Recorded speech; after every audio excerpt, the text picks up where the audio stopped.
Hi, I'm John, and I'm going to show you how to make this game from scratch in Unreal Engine in about 50 minutes.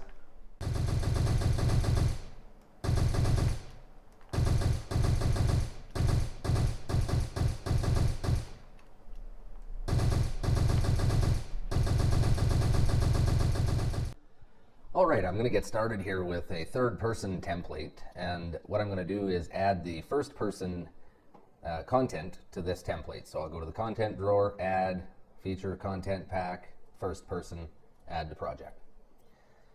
Okay, let's park this content browser over here. And now what I want to do is I'm going to grab my first person character blueprint and just drag an instance into my map here.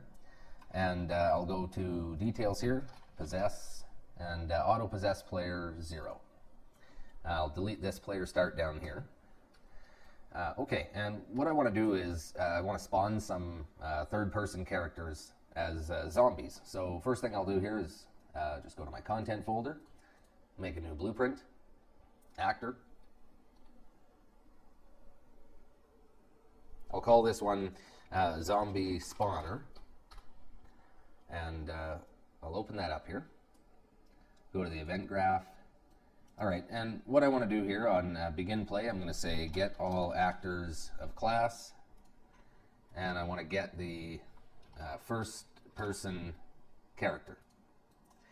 And so we'll get this array back, and I can just say get, and we'll get the first element, the only element really, promote to variable, and I'll call this player actor.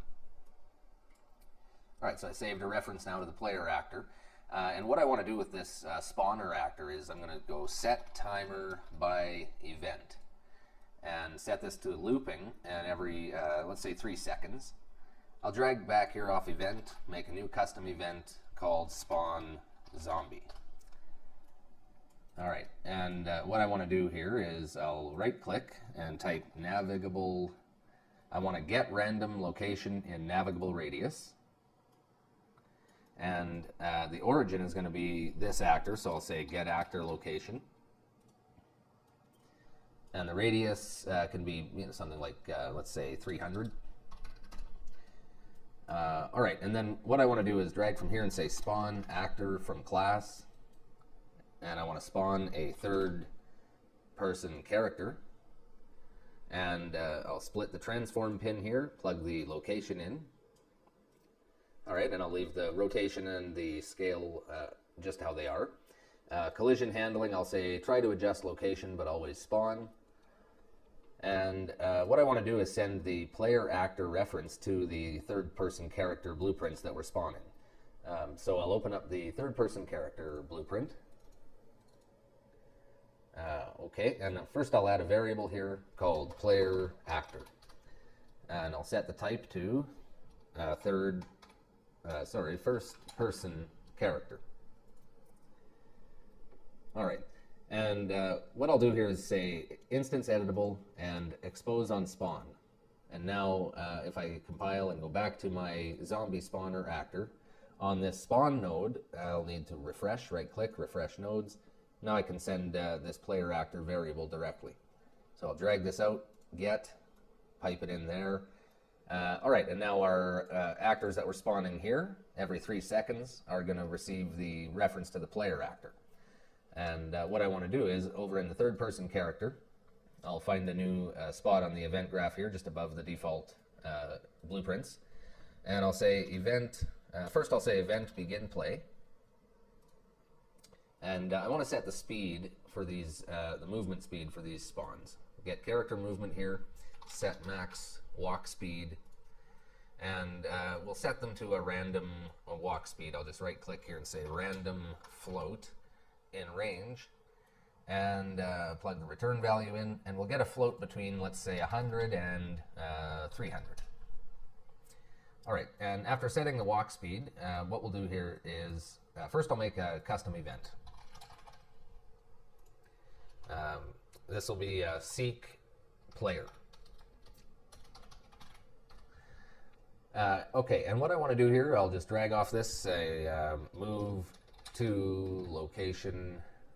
We want to say move to location or actor. And I'll need to plug in a controller reference here. So I'll say self, get a reference to self, and drag from that and get AI controller. And we'll plug that in. And then the goal location or actor here, I'm going to plug in an actor, the player actor reference. And I'll just click down here, and I want to also say use continuous goal tracking. All right, and then what I want to do is we'll make one more event here, the event tick node. And on event tick, we'll say get velocity. And I'll say length. We'll get the vector length here. And check if this is less than, let's say, 10. So the character's at a stop. And if it's at a stop, we'll call seek player. So that'll call seek player when the when the actor first spawns, and if it ever stops for any reason while it's chasing the player, it'll pick back up and seek out the player. All right, so I'm pretty happy with that so far. The next thing I'm going to need here is we need to make a nav mesh so that our move to location is going to work. So I'll go create volumes, nav mesh bounds, and I'll find in the details here the scale, and I'll say maybe make it 20 by 20 by 5. Good enough.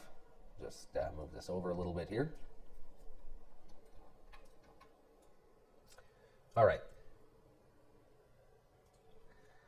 So the next thing I'm going to do here is go back to my third-person character real quick here, and on the root character here, I'm going to find the AI controller, auto possess AI. We need to set that to spawned and compile. And let's just drop one of these spawner blueprints into the map here. I'll put it maybe over here. And we'll hit play and give it a whirl here. All right, so that's working so far. It's spawning character every 3 seconds and giving it a random movement speed here. And they're seeking out the player. All right.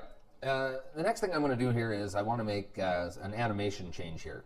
And I'm not really, I don't make animations. I've not really got any experience in that regard. So don't take this as a lesson as what to do. But what I'm going to do is go to the mannequin folder, open up animations, and I'm going to open up third person walk. And I'll just pause this here somewhere in the middle. And what I'm going to do is reposition the arms here. I'm going to grab, let's see, I need upper arm L, and I'll rotate this a bit like that, maybe a bit like this, and I'll find upper arm R and do a similar thing with that.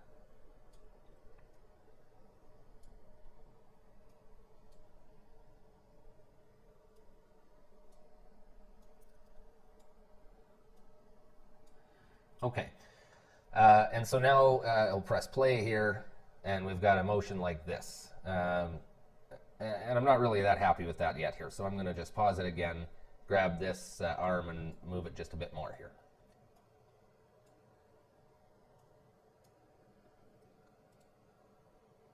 All right, and so you can probably tell I'm not experienced with animations. I really don't even know what I'm doing in this regard, but for this purpose, it's going to work out, and so this is what I'm doing. I'm going to go here to create asset, create animation, current animation, preview mesh, and I'll just select the content root folder here and save this as zombie walk, maybe zombie walk anim.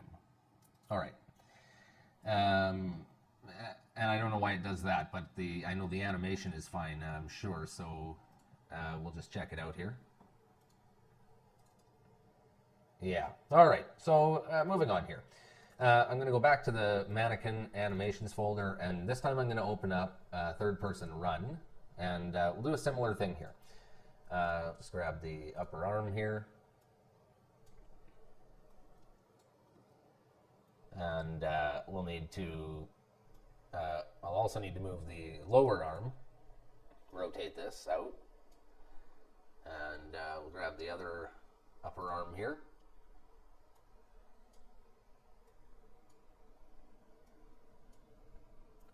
And the other lower arm.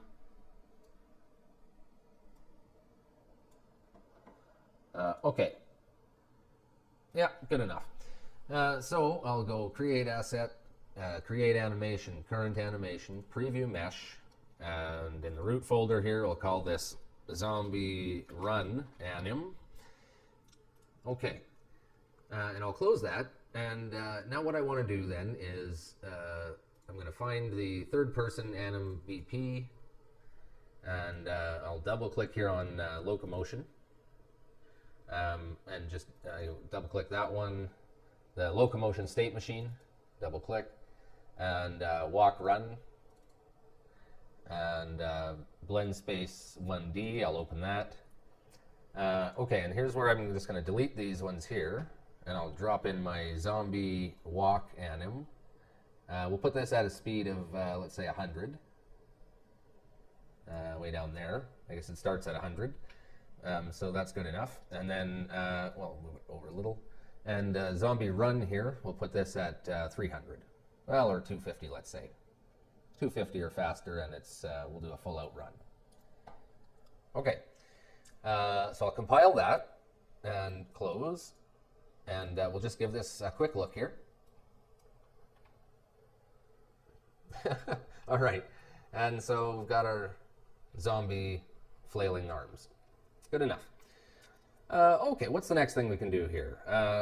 Let's say maybe make our projectile here. So what I want to do is we'll grab the first person blueprints folder here, and there's this BP rifle. I can drag this out here, and this is a pickup item. So we can pick this up here. And what I want to do is we'll make some adjustments to the projectile. So first thing I'm going to do actually is go to my content folder, and I want to make an interface. Blueprints, interface, zombie interface. And I'm going to make a function called hit by projectile. And I want to send a couple of inputs. I'm going to say send the hit location, and that'll be a vector. And we'll send the hit normal as well. The hit normal, also a vector. All right, compile, close. And what we'll do here is first open up the projectile blueprint. So I'm going to go to the first person blueprints folder, open up first person projectile. And this is the default logic for on event hit. I'm going to just grab this, delete it all. And what I want to say is the other actor, I'll drag from that and say hit by projectile message. And we'll plug in our hit location and hit normal here. And so now, let's shrink this up here. We want our third person character to respond to this. So we need to go to the third person character, class settings, implement an interface here, zombie interface. All right, and now on my, I'll compile, find an empty spot on the event graph here, say event hit by projectile. Okay, and I'll just move this up quite a bit here because I'm going to make a sequence of events. And the first thing that we'll do is I'll grab my character movement component and say stop movement immediately. And so I'm just going to make this a one-hit deal. I'm not making any health or anything like that. Basically just hit a zombie and it's going to be dead. It's done. So we'll stop movement immediately. The next thing I'm going to do is we'll ragdoll the mesh. So I need to grab the mesh here and say set collision enabled, and the new type will be physics only. And I'll also actually grab the capsule component reference here, and I'll plug this in as well. So it's going to do that for both of those. Okay, and after that, we're going to say grab the mesh component again and say set simulate physics. And check that to true, and I'll plug that in here.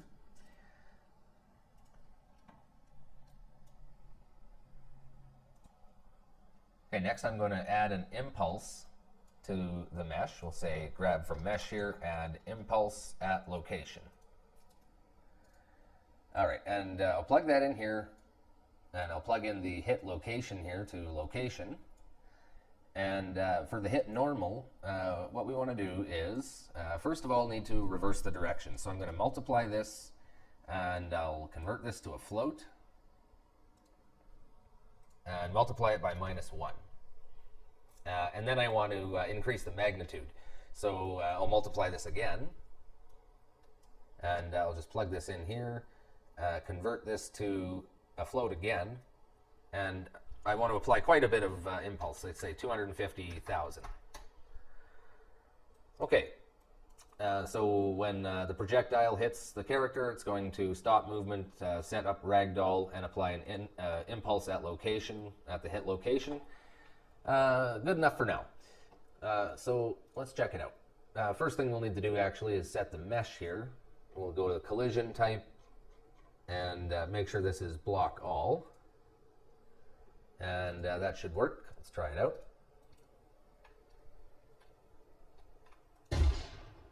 All right. And so, yeah, that's working pretty good so far. Okay. So let's see, what do I want to do next here? Maybe I'll set up a better playing area here. We'll shift gears here, and I'll just delete this entire template area here.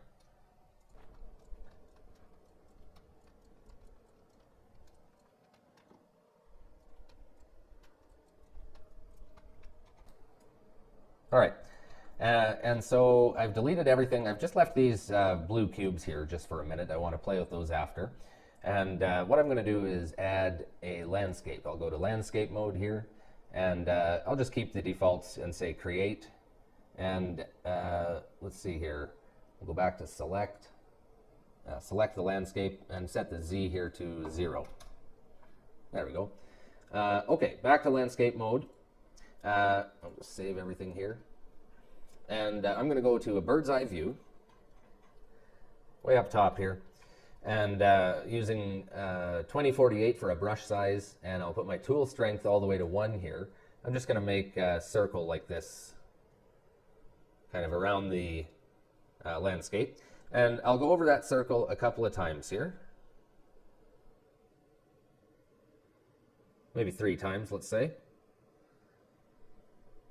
All right, and so what I've done here basically is just created this ridge of mountains, I guess you could say.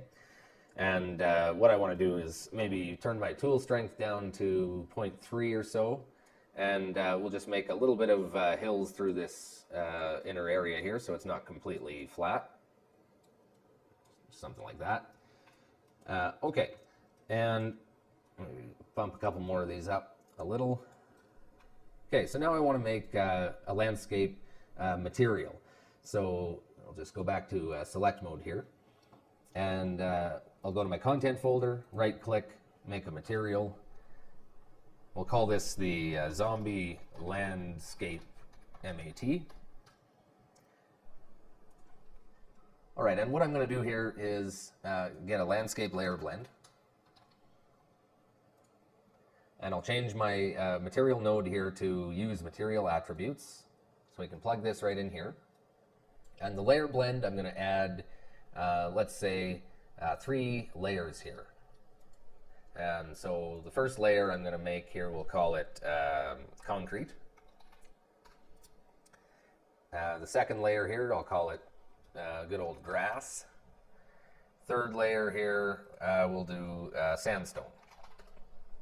And I'm just going to use materials that already come with the starter content, but rather than just copy and paste them all into this material graph, I'll make some material functions to keep it quite a bit cleaner.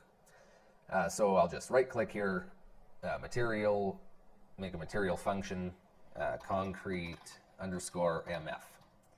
And I'll open that up to start with, right click here, make material attributes.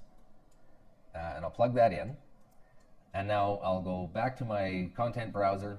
In the starter content here under materials, I'll find, let's say, concrete tiles here. And I'll just find, or I'll copy and paste all of these nodes, and I want to take a note of where everything plugs in from here. So in this case, we've got base color coming from this clamp, roughness coming from this roughness comment, the normal map here from this normal comment, and ambient occlusion comes from this thing down here. Okay, so I'll copy all of those, go to my material function, and paste everything.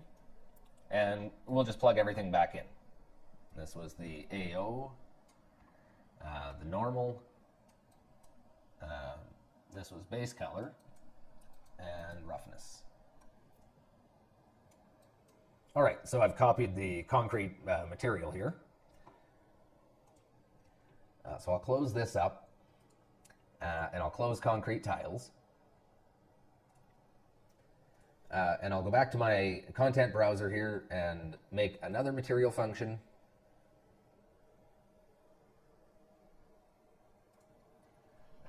Grass underscore MF. And same thing here. I'm just going to repeat the same steps here for the grass and for the sandstone.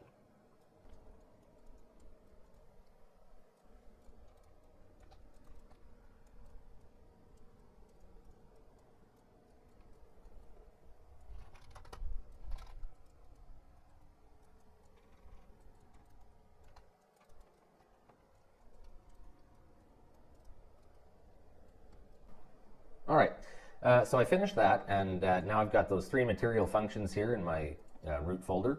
What I'll do is just grab all three of those here with Control, and I'll drag those now to the zombie landscape material, drop them in here, and I can just plug these in here. The result node there, there, and there. And we've got a very clean, very compartmentalized landscape material here. All right, so I'll close this. And we'll apply that to the landscape here. Let's find that here, zombie landscape material. And it's all black for now because we need to paint some layers, or create our layers, I should say. Go to landscape mode, paint, and we'll create these layers here. Weight blended layer, and weight blended layer, and a weight blended layer. Okay, and so first thing I'll do here is grab the sandstone layer, and I'm just going to paint the mountains here, sort of the mountain range.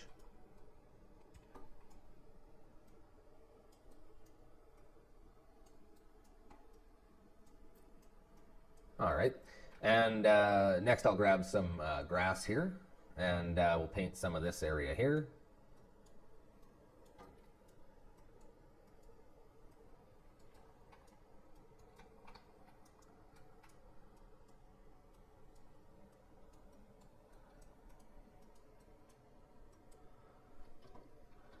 Maybe turn the tool strength down a little bit and the size a little bit, and we'll just do a little bit of a blending into the border here. A little bit of grass on the mountains for some variation.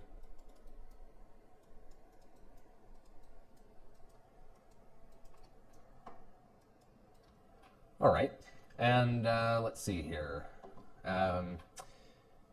Okay, what I want to do actually is make sort of a kind of parkour course type of thing here. So I'm just going to go back to select mode here. I'll save everything quick. All right, and what I'll do is first I need to actually increase that nav mesh. So I only made that nav mesh X large, and so as soon as I walk outside of it, let's see here. There we go. I'm outside the nav mesh, and they stop running after me. All right. So we'll increase that first. Select this here. And I'll change the scale from 20 to, let's say 150 by 150. And the Z scale maybe to 25. All right. I'll just press P here. Yep, everything looks green. Okay. So to make the course here, what I'll do is I'm going to grab some engine cubes, and you'll need to have settings, show engine content set here. And what I can do then is go, I'm just going to go to all here actually and search for SM_cube. And we've got these neat looking cubes that are part of the VR editor, but you can use them in any template really. And what I'll do is just grab one of these yellow ones out, let's say. Slow that down. Okay, and I want to scale this a little bit, so I'll scale it by maybe, let's say 8 by maybe 30. And we'll scale it on the Z by 0.5. All right, and let's see, what I'll do is put that up here a little bit, and I'll hold Alt here and grab a copy. Just do this. And maybe I'll drag in one of these teal cubes here. And I'll scale this one here as well, say 8 by maybe 3 by 0.5. And I'll just press E here to angle this, rotate this, I should say, something like this. And we'll make this a ramp.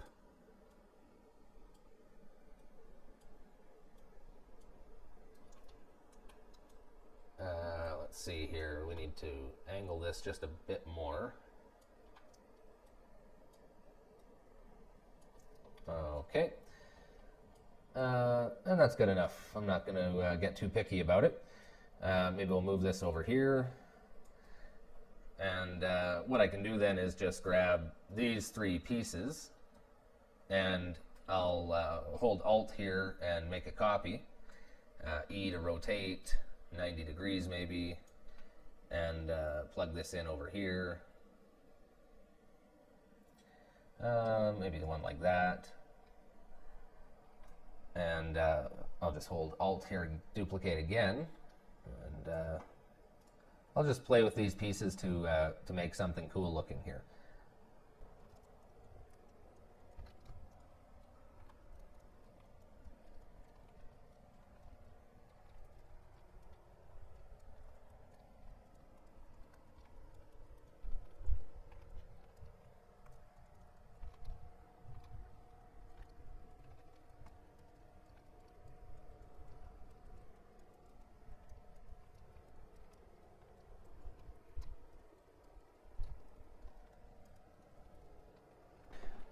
All right, so I've got some cool stuff here. I'm just going to do a play test here and see what it's looking like, see if I can actually squeeze between these 2 levels here.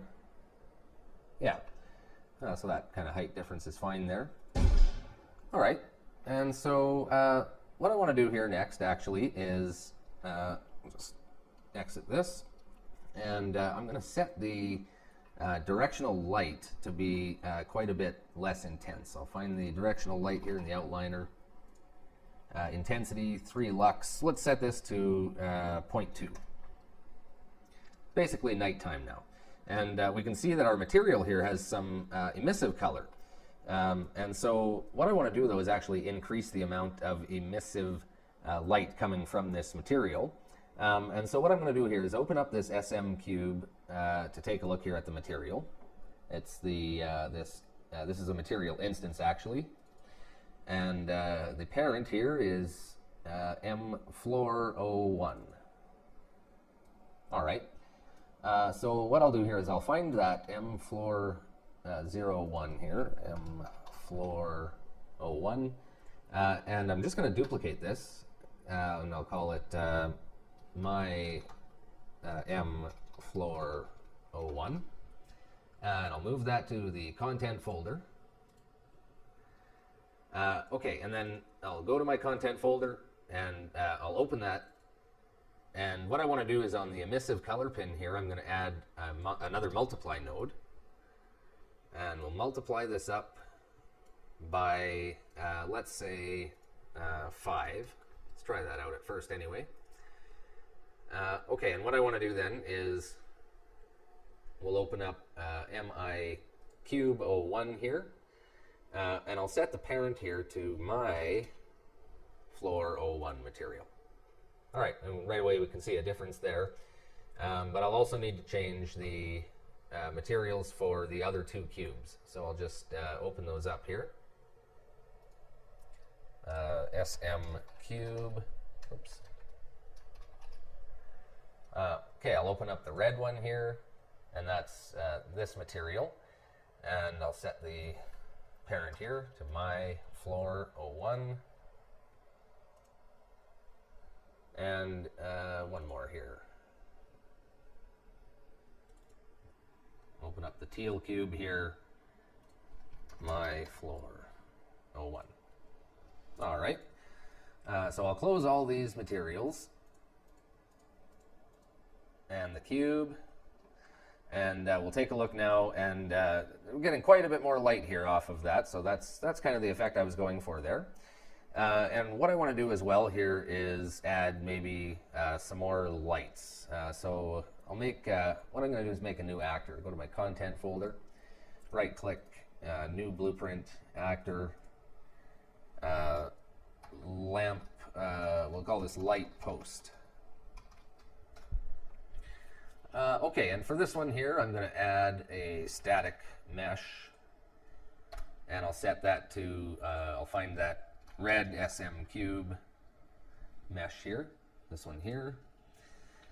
Okay, and what I want to do, I'll move this up a little bit to the ground level, and I'll add another static mesh here. And for this one, I'll set it to another one of those cubes. Maybe the yellow one, that's fine. Okay, and I'll drag that up to the top here, and the scale, I'll set it to 2 for X, 2 for Y. And let's see, maybe we'll make, what I'll do is I'll add another static mesh here. I'll just select the root. And we'll set this one to light, what is it, maybe lamp. There's a sconce here, lamp wall. That's what I'm after here, whoops. We'll drag this up here. Perfect. And so what I'm going to do here is just rotate this 180. Snug this up here against the side of this post here like that. All right, and I'll just copy this here actually. I'll hit Control D and move that one over to the other side. Rotate it around here 180. Snug it up. Okay, and so that's my lamp post. Now I'm going to put a couple of lamps in here. So we'll just say add, say a spotlight. And okay, let's see here. I'll just set the location here to 0, 0, 0.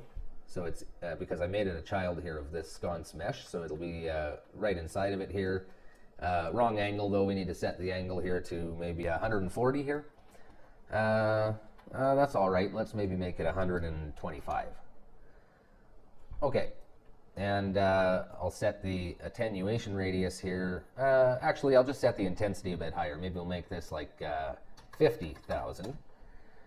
We'll start with that and see how it looks. And so also though, I'm going to grab the spotlight here, duplicate that, and drag it into, let's see, which is my other static mesh here. Static mesh 3. Okay.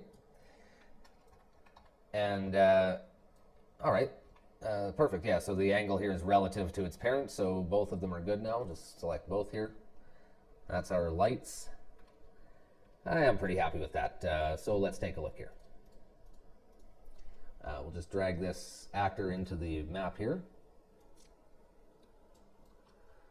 Okay, and let's see, I want to make that quite a bit larger, so maybe scale 2, 2, 2. Yeah, something like that should be fine. Well, maybe even a bit larger still. Maybe 2.5, 2.5 by 2.5. All right. And so then the, let's put a couple of these also on the ground here.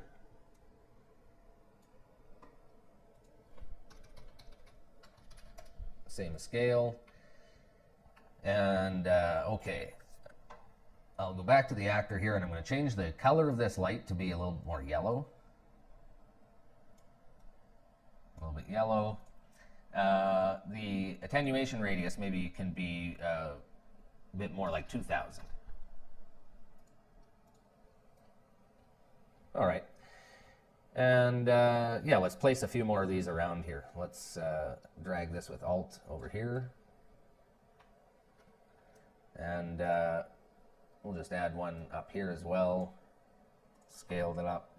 333, maybe make that one a bit bigger. One over here.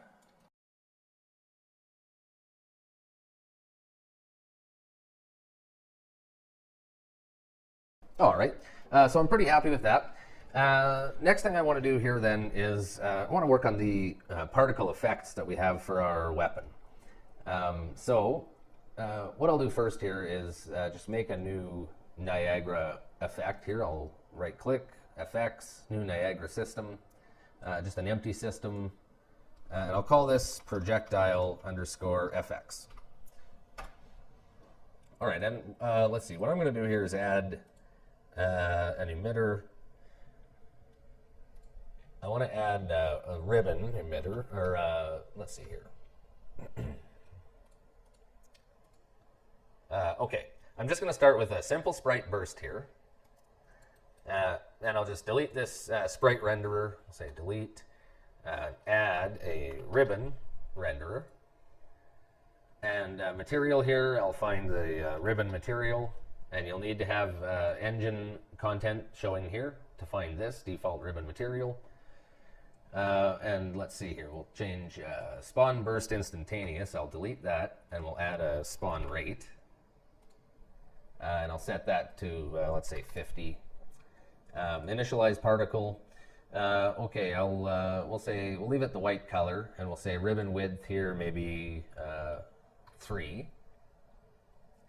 And particle update. I'm going to add here a curl noise force. We'll make this maybe noise strength 50, frequency 200. Okay, and then what I'll do here is open up the first person projectile blueprint.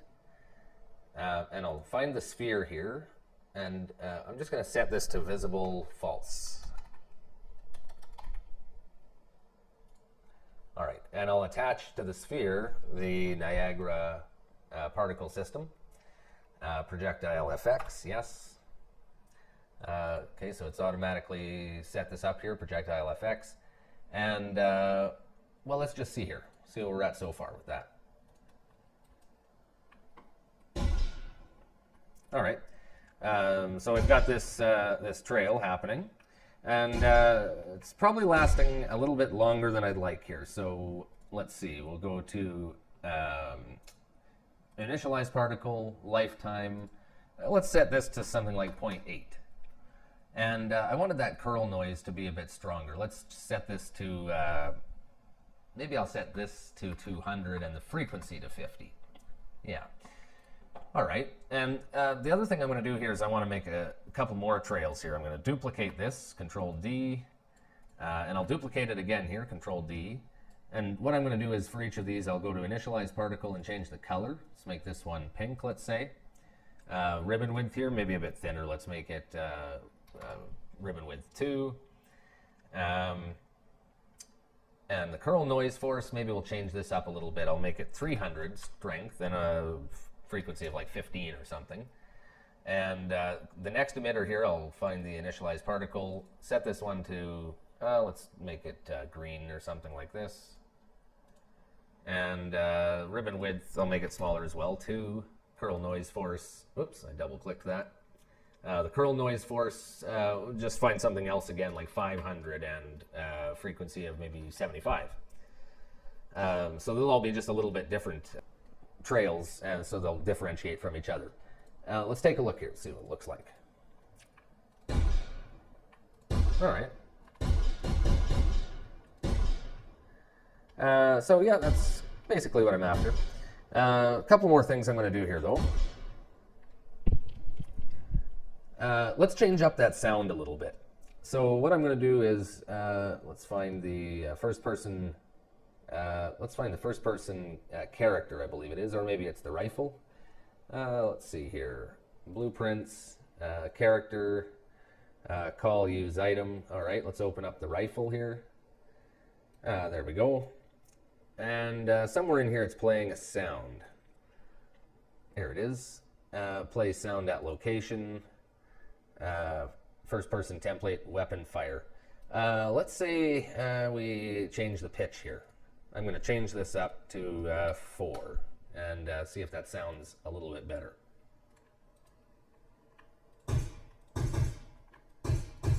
Yeah, I like that a lot more. The next thing I'm going to do here is go to first person projectile movement, and let's turn the gravity way down here, maybe even off. Well, let's just turn it down. Let's say 0.2 instead of 1. So it'll have hardly as much gravity. And one more thing here. I want to be able to fire automatic fire. So I'm just going to go to the first person character here, call on use item. So we're doing that when we press the input primary action. So what I want to do here is we'll just make a new variable called primary held, let's call it. And we'll drag that on here, and we'll set this to true when we press, and false when we release. We need to make an event tick node, and check if primary held is true. And if it is, what we'll do is we'll say do once, call on use item. And then we'll set a timer by event. And we'll set the time here to something like 0.1 so we can fire like 10 times per second. Looping, and the event here I'll say custom,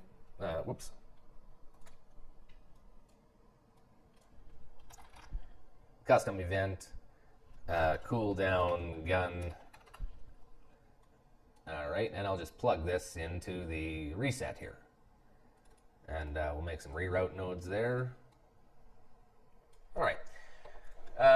So let's check that out here. Should be able to do automatic fire now. Yeah. Automatic fire, and not as much gravity on our shots. All right. Perfect.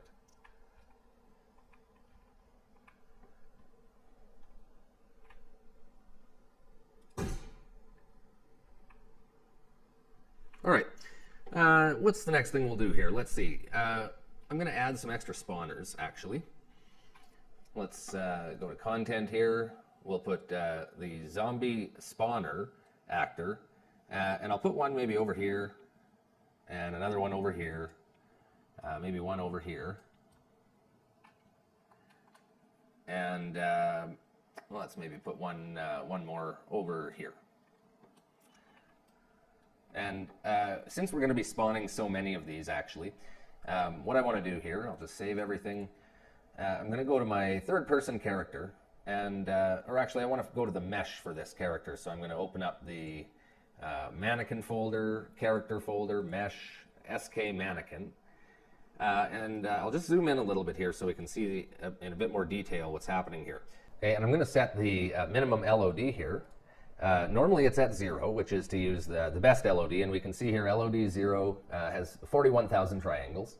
But if I set this, let's say to 1, now we can see LOD 1 is only using 10,000 triangles, and you can see a significant change here in the face area and sort of the shoulders here. There's more triangulation you can see, and if I go even further here to level 2, you can see more triangulation, and we're at 5,000 triangles. And then the lowest level here is level 3. 2,400 triangles, and pretty jagged edges here. But overall, from far enough away, it looks okay. And up close, I mean, it's a little bit jagged, but only 2,400 triangles instead of 41,000. And we're going to be spawning a lot of these, so we need to shave down how many polygons we've got going on, and that's going to be a good way to do that. So I'll close that, and we'll give it a try here now. So we should have a lot more zombies spawning here. They're spawning from a bunch of different spawn locations and running to find us here. Let's try to go up to the very top.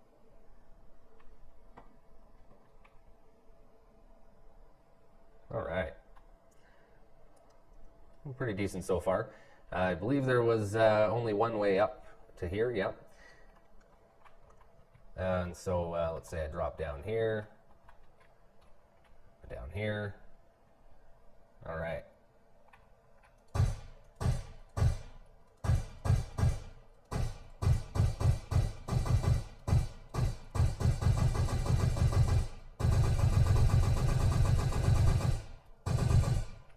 All right.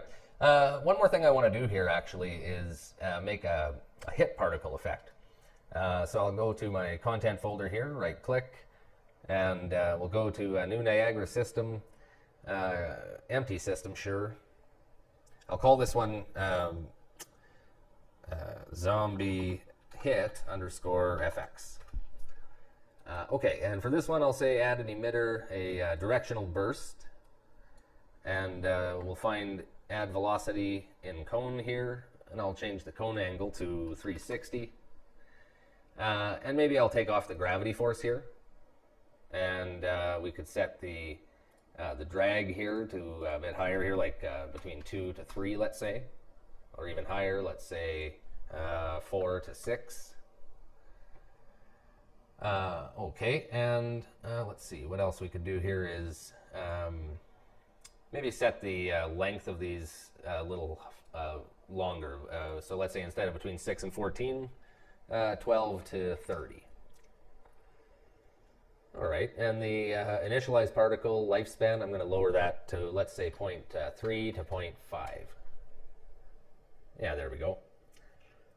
Okay, and I'll change the color here as well. Let's make this, let's say, a pink color. And what I'll do is just duplicate this, Control D, initialize particle here, set to a green color. Maybe a bit brighter. And let's do one more here, Control D. This one I'm going to set the sprite renderer here. I'll change the material to smoke sub UV. And the sub image size here I'll set to 8 and 8. And let's see, we need to set the size here, initialize particle. Let's set the size quite a bit higher. I'll set this to a uniform, maybe 30. All right, and we'll set the color for that to more like a gray. All right, yeah, so that's pretty much the look that I'm after. Maybe I'll duplicate this smoke one here one more time, and we'll set these, the color of this one to just another maybe darker gray. All right. Perfect. So what I want to do is spawn that on hit now. So we'll close this, and I'll go to my third person character on hit by projectile. I'll add another pin here, and we'll just drag from this and say spawn system at location. All right, and I'll set the system here to zombie FX, zombie hit FX, and plug in the hit location here. And then what I'm going to do here is add another pin, drag off of that, and say delay, and we'll wait about maybe, let's say, 8 seconds or something, and then destroy the actor. So they don't pile up and keep taking up resources. After 8 seconds of being killed, the actor will just disappear. Okay, so let's try out that hit FX here. See what that looks like.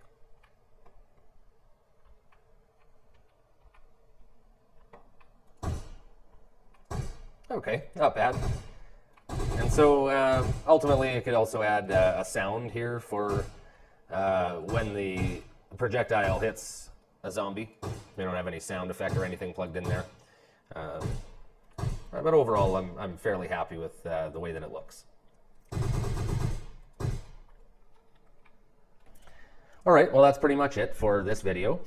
So thanks for watching. I hope you enjoyed. Let me know if you enjoyed it by hitting that like button, and we'll see you in the next video.